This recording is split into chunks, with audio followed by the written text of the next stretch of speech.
मेरा आज भी तू कल मेरा, मेरे दिल की राह में हक तेरा, मेरी जान कभी न जाना सुनिए। देखिए, सबसे पहले तो मैं खाली ना नाम का जिंजी हूँ। मैं बहुत ओल्ड स्कूल आदमी हूँ इस मामले में। मैंने पहली बार गाया 9 साल की उम्र में, और फिर सीखना शुरू किया। फिर उसके बाद ब्रेक्स में होती गई चीज़ें, फिर 10th आ गया, फिर 12th आ गया। बहुत ही सडन चीज़ हुई थी, क्योंकि मेरी एक रील वायरल हो गई थी जिसका नाम था दगाबाज रे। I suddenly got a call from a person who says कि हाय, इज दिस पार्थ? मैंने कहा यस। मैं अगले दिन ऑफिस में था, उन्होंने कहा मैं आपको फ़ोन करूंगा अगले दिन। फिर वहाँ से चीज़ें शुरू हुई, and the first ever draft which I sent to T Series was Uljhan only.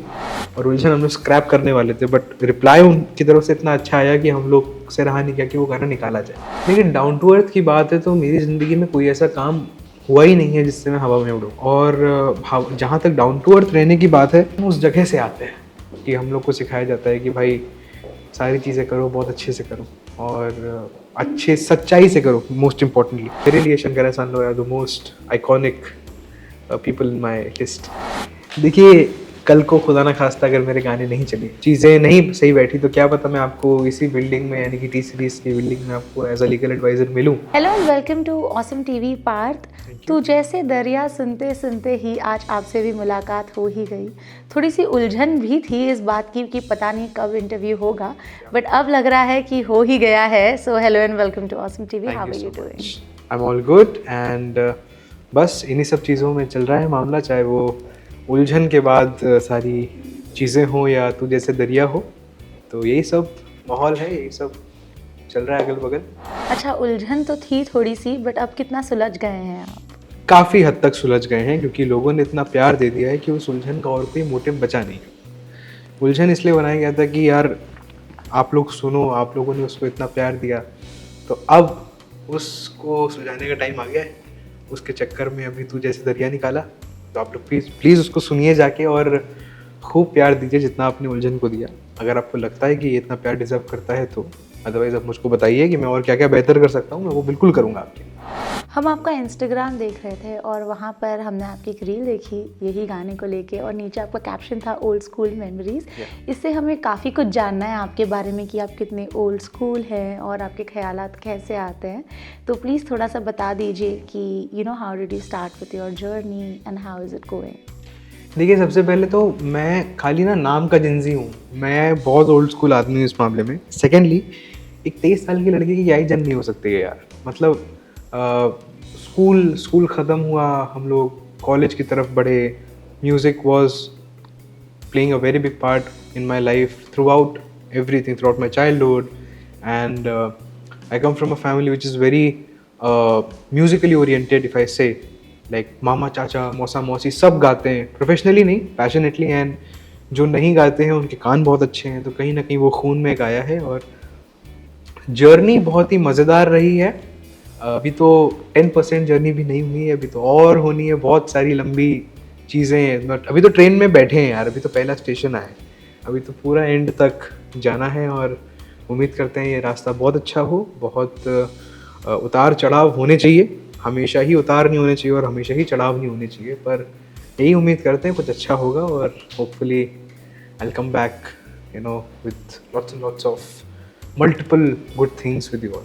But as you said that family में म्यूज़िक आपके रगों में दौड़ता है and all I want to know is that professionally music कब सीखना शुरू किया, कौन सी एज में शुरू किया? प्रोफेशनली ऐसा हुआ था कि जब मैंने पहली बार स्टेज पे गाना गाया था, वो मेरे चाचा की शादी का एक तिलक फंक्शन था, जिसमें मेरे पापा ने, वो तो हमारे यहाँ गाना बजाने का खूब माहौल रहता है, तो हमारे यहाँ वो है कि कोई भी फंक्शन हुआ तो एक गाना मैं भी गाऊंगा, एक गाना मैं भी गाऊंगा, करते करते 2 घंटा निकल जाता है।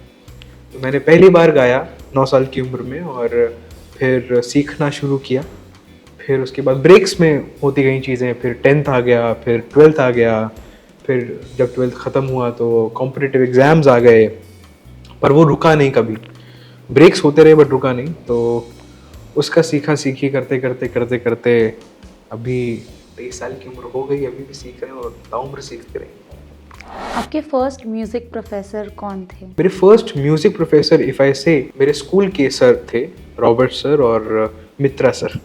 उन्होंने सिखाना शुरू किया और उसके बाद इवेंचुअली मेरे गुरुजी Pandit Shankar Lal Bhatt, he is no more now, but वो भी हर आदमी कहीं ना कहीं एक बहुत बड़ा रोल प्ले किया है। मेरे पापा हो गए, मेरे चाचा, मेरी मम्मी चाची, सब लोग, हर आदमी का एक अपना एक कंट्रीब्यूशन है मेरी ज़िंदगी में और तहे दिल से उनको एक शुक्रिया है। अच्छा, you are from Kanpur basically, so Kanpur से मुंबई तक के सफ़र की बात की जाए तो वो किस तरह से था? फ्लाइट से रहा था, 2.5 घंटे लगते हैं कानपुर से मुंबई आने में, पर मजाक से हटकर बहुत ही अच्छा रहा। मैं कॉलेज के पर्सपेक्टिव से आया, so I am in my final year of my under graduate and I am pursuing law और NMIMS से हूँ मैं। पढ़ाई करने आया था, ढकेलता गया इधर उधर। म्यूज़िक का एक बचपन से वो था कि हाँ पढ़ाई के साथ साथ करनी है, पर मुझे ही नहीं पता था कि इतना प्यार आप लोग दे दोगे कि मुझे उस तरफ डाइवर्ट होना पड़ेगा। मज़ा आ रही है बहुत ज़्यादा, बट अच्छा लगता है।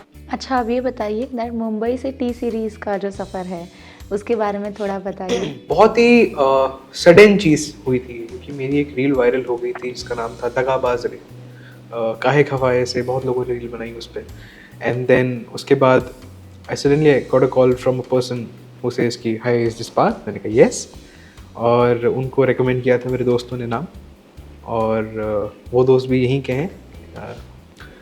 उन्होंने फिर रेकमेंड किया तो मुझे फ़ोन आया। फ़ोन आने के बाद मैं अगले दिन ऑफिस में था, उन्होंने कहा मैं आपको फ़ोन करूँगा अगले दिन। फिर वहाँ से चीज़ें शुरू हुई and the first ever draft which I sent to T Series was Uljhan only, और उलझन हम लोग स्क्रैप करने वाले थे, बट रिप्लाई उनकी तरफ से इतना अच्छा आया कि हम लोग से रहा नहीं किया कि वो गाना निकाला जाए। फिर हम लोगों ने निकाला, खूब प्लानिंग, खूब दुनिया भर की चीज़ें हम लोगों ने करी, फिर आपने उसको प्यार दिया और आज हम लोग यहाँ पे हैं। What was the feeling at that time? Family ने किस तरह से रिएक्ट किया जब उन्हें पता चला that T series has signed U? बहुत अच्छा। इनफैक्ट इत्तेफाकन जब मैंने कॉन्ट्रैक्ट साइन किया था तो मैं घर पे ही था अपने, तो यहाँ से वो डॉक्यूमेंट कुरियर हुआ था कानपुर, और मैं, मम्मी पापा, चाचा चाची, मेरी छोटी बहन, सब लोग, पूरा ख़ानदान बैठा हुआ है और मैं साइन कर रहा हूँ। तो बड़ी फिल्मी चीज़ थी, सब बड़ा खुश हुए थे और हम लोग कहीं ना कहीं इसी तरीके से काम करते हैं कि यार कुछ अच्छा करने मिले, और अपॉर्चुनिटी मिलती रही और काम होता गया। लोगों ने पसंद किया, दोस्त अच्छे बने, लोग अच्छे मिले अगल बगल, बनाने पड़े लोग अच्छे, और ऐसा। उलझन was a massive hit, so you know जब कोई फर्स्ट टाइम इतने बड़े ऑफ कोर्स टी सीरीज़ के साथ कोलैबोरेट करता है एंड देन सॉन्ग इतना हिट हो जाता है, वायरल हो जाता है, उसके बाद ना there comes a certain pressure that now next what will be next and you know what will be the response, will it be a hit और नॉट? सो दिमाग में क्या थॉट्स चलते हैं? प्रेशर तो था क्योंकि उलझन जब लोगों ने पसंद किया तो उसके बाद एक सेंस ऑफ प्रेशर इस बात पे आया कि अब लोगों ने ना उम्मीद बना ली है। इनफैक्ट मैं एक छोटा सा किस्सा बताता हूँ आपको। जब भी तू जैसे दरिया का शूट चल रहा था तो मैं रैंडमली इंस्टाग्राम स्टोरीज डाल रहा था, रैंडमली, तो उसमें लोगों के कमेंट्स ऐसे आ रहे थे कि we are very excited to see that what comes after Uljhan. तो लोगों ने एक बेंचमार्क बना दिया था, उसके बाद मेरे को डिलीवर करना था। हालांकि तू जैसे दरिया में मुझे बहुत भरोसा है कि वो बेंचमार्क को तोड़ेगा और ऊपर जाएगा। अब वो आपके हाथों में, अगर आपको पसंद आता है तो प्लीज़ उसको आगे बढ़ाइए, उसको इतना दूर पहुंचा दीजिए, इतना एकदम कि मतलब सारे रिकॉर्ड्स तोड़ दे वो। One thing I like about you is professionally that you know you are very down to earth, as in like after you got viral and then now you have got T series and still talking about your Instagram numbers. A lot of artists, what they do is they start gaining more followers or they start buying followers, but you're not doing any sort of that thing. So what makes you stay like that? देखिए, down to earth की बात है तो मेरी ज़िंदगी में कोई ऐसा काम हुआ ही नहीं है जिससे मैं हवा में उड़ूँ। और जहाँ तक डाउन टू अर्थ रहने की बात है, अपन उस जगह से आते हैं कि हम लोग को सिखाया जाता है कि भाई सारी चीज़ें करो, बहुत अच्छे से करो और अच्छे सच्चाई से करो, मोस्ट इम्पॉर्टेंटली। तो डाउन टू अर्थ वाली तो अभी उम्र आई नहीं है यार, अभी तो मतलब यंग है अपन, 23 साल का गर्म खून है अभी अंदर, काम कर रहे हैं अच्छे। आप जब तक पसंद करेंगे तब तक अच्छा है। बाकी मेरी गैलरी में एक मेरा वीडियो सेव्ड है जो मैंने हमेशा रखा हुआ है कि कल को अगर मैं गलती से भी, वैसे ऐसा होगा नहीं, बट गलती से भी अगर हवा में उड़ूँ तो वीडियो ज़रूर देखूंगा। मेरा ही खुद का वीडियो जहाँ लोगों ने मुझे ट्रोल किया था। ओह 5 साल पहले, तो वो रखा हुआ है मेरे पास आज भी, तो आई हैव प्लान्स। कभी सेंस ऑफ कंपटीशन नहीं लगता, बिकॉज इतने सारे सिंगर्स हैं, not only about followers but also you know everyone is running behind trend and everybody wants to use vulgar languages for raps and so much more, तो कभी ऐसा नहीं लगा कि कंपटीशन काफ़ी बढ़ गया है तो मैं भी कुछ ऐसा कर लूँ? हर आदमी की एक अलग दुनिया है, हर आर्टिस्ट की एक अलग दुनिया है, उस दुनिया में वो जो भी कर रहे हैं सोच समझ कर रहे हैं। और जहाँ तक हम लोगों की बात है, कंपटीशन देखिए हर जगह। आज की डेट में जिस देश में 150 करोड़ लोग रहते हैं, वहाँ कंपटीशन नहीं होगा तो और कहाँ होगा। बहुत पॉजिटिवली अगर आप उस कंपटीशन को हैंडल करें तो सब चीज़ें होंगी, अच्छी होंगी। आप खुद पे फोकस करें, अच्छा काम करें। मैं तो कोशिश कर ही रहा हूँ, और आसपास जितने भी आपके लोग हैं वो अच्छे रखें, ताकि कल को अगर आप किसी भी चीज़ से जूझो तो वो आपको हेल्प करे, वो आपको बोले कि यार तू चिंता मत कर, मैं हूँ। तो ये इम्पोर्टेंट है। कौन से ऐसे सिंगर्स हैं जिन्हें आप गुरु मानते हैं या जिनके गाने आप हमेशा सुनते हैं और सुनते आ रहे हैं? सबसे ऊपर मेरे लिए हमेशा से आए हैं शंकर एहसान लॉय। वही मेरी जनरेशन में अगर बात करूँ तो मेरी जनरेशन से उनका एक शुरू हुआ था एक काफिला जो अभी तक चल रहा है, और उन्होंने सब कुछ बदल दिया। मतलब वो ऐसे लोग हैं जिन्होंने पर्सनली लोगों के दिलों में एंटर करके उनको इंस्पायर। मेरे लिए Shankar Ehsaan Loy are the most iconic people in my list. उनका कोई फेवरेट गाना? उनका फेवरेट गाना मेरे लिए इनफैक्ट पूरी एल्बम है, कभी अलविदा ना कहना हो गई और कल हो ना हो, एंड मोस्ट इम्पोर्टेंटली मिर्ज़िया। उनकी एक एल्बम आई थी जो बहुत चली नहीं थी, पर गाने उसके बहुत ही अच्छे थे और इंस्पायरिंग थे। मेरे ख्याल से हर एल्बम उनकी बहुत खूबसूरत है। अच्छा, ऑसम टीवी पे आप हैं और आपकी ऑसम आवाज़ में, ऑसम अंदाज में अगर गाना ना हो तो इंटरव्यू कंप्लीट ही नहीं हो सकता है। So can we get his guitar so that we.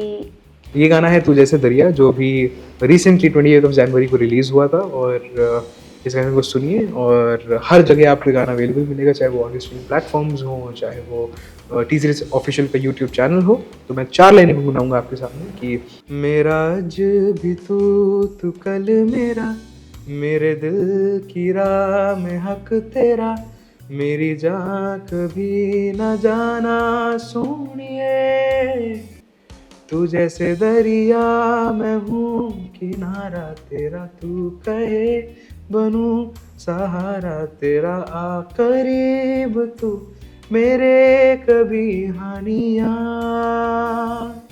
Thank you so much. That's incredible and you have a soulful voice, I must say.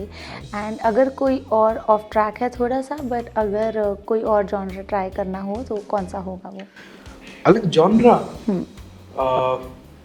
मैं ट्राई कर रहा हूँ अभी पॉप म्यूजिक में घुसने की। हालांकि मेरी जो पर्सनैलिटी है वो उसमें फिट नहीं होती है, पर कोशिश करने में कुछ जाता नहीं है, और ज़्यादा से ज़्यादा क्या होगा, नहीं बनेगी बात, नहीं बनेगी कोई बात नहीं, बट घुसने की कोशिश कर रहे हैं और देखते हैं क्या रिस्पॉन्स आता है। वो वाला म्यूजिक भी बहुत जल्दी आपके सामने आने वाला है। We definitely want you to try and all the very best for your Thank future you so projects. much. It was very nice and awesome having a conversation with you. Thank you so much. Message for the fans out there. Fans हैं मेरे, ये अगर हैं तो please बहुत बहुत शुक्रिया आप इतना प्यार देने के लिए, और आप देते रहिए ऐसे ही, और अच्छे काम करते रहिए, घर वालों का ध्यान रखिए, और अपने दोस्तों से जो है खूब मज़े करिए, दुनिया भर की मज़े लूटिए, और yeah, that's it. Thank you. Just out of curiosity that आपने कहा that you are studying law and कभी ऐसे दिमाग में है कि अगर सिंगर की जर्नी ना हुई तो मैं लॉयर बन जाऊंगा? देखिए, कल को खुदा ना खास्ता अगर मेरे गाने नहीं चले, या वैसे ऐसा मैं होने नहीं दूंगा, बट अगर चीज़ें नहीं सही बैठी तो क्या पता मैं आपको इसी बिल्डिंग में, यानी कि टी सीरीज़ की बिल्डिंग में आपको एज अ लीगल एडवाइज़र मिलूं। पर ऐसा नहीं है यार, बट चलेगा यार, मैं काम करता हूँ, अच्छा काम करूँगा। आप बस गानों को प्यार दीजिए, और प्यार देने लायक गाने मैं बनाऊंगा, ये मेरा वादा है आपसे। Hi everyone, this is Parth Shrivastava and you are watching me live on one and only with awesome TV.